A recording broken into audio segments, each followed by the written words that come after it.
Vex is one of the latest champions to release in League of Legends. With a cute yet edgy little kit, powered by her partner Shadow, does she have the potential to be a strong and potentially broken champion in the meta?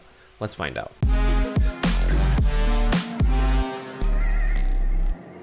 To start things off, let's identify Vex's champion identity. Being a ranged mage, beefed up with some interesting engage tools, the closest champion I can think of compared to Vex is actually Lissandra.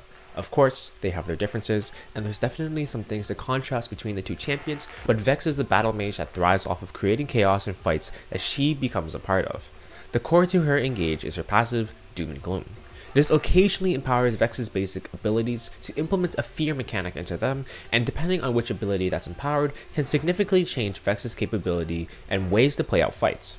For example, if you use Doom's effect on Mistral Bolt, you have a high range, high area of effect tool that can get fights started while maximizing Vex's safety.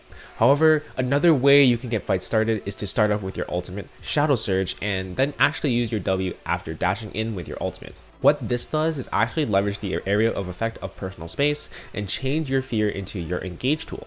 It's almost like the love child of Kai'Sa's ultimate and Lissandra's W. In order to supplement this style, Vex's kit also carries a variety of different AoE tools that signify one of her other strengths, her incredible wave clear.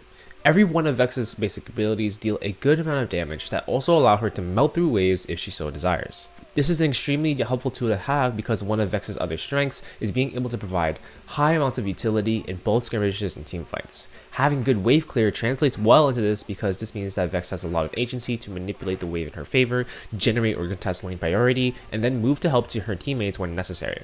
Vex's abilities continue to generate a high impact in the later stages of the game, especially if she manages to secure a lead. Her ultimate is the biggest thing that creates this snowball, and because it actually features a reset mechanic. If Vex has enough capability and damage, she can completely cause chaos all across teamfights because she can continue to fly around all over the fight using her ultimate, sniping each enemy team member, and basically being unstoppable. There is of course a limit to the amount of damage this can bring to the table because Vex will be bottlenecked by some of her ability cooldowns. Regardless of this, a fed Vex will have more than enough capability with just her ultimate, her passive auto attacks, and whatever abilities will be up at the moment. So what's Vex's weakness? Based on what I've been saying so far, she just sounds pretty broken, and honestly the verdict is likely that she's pretty good. But none of this endgame fantasy type stuff will happen if she doesn't get going. Vex is very reliant on being able to get a decent amount of resources in the early game, and generally has to get really close and personal in order to be truly really effective. If she falls behind in the early game, it becomes very hard for Vex to actually do her job. If you don't have the damage or the sustainability to impact fights, Vex sort of loses her identity in this sense, and therefore it's very important to have at least a stable early game in order to transition well.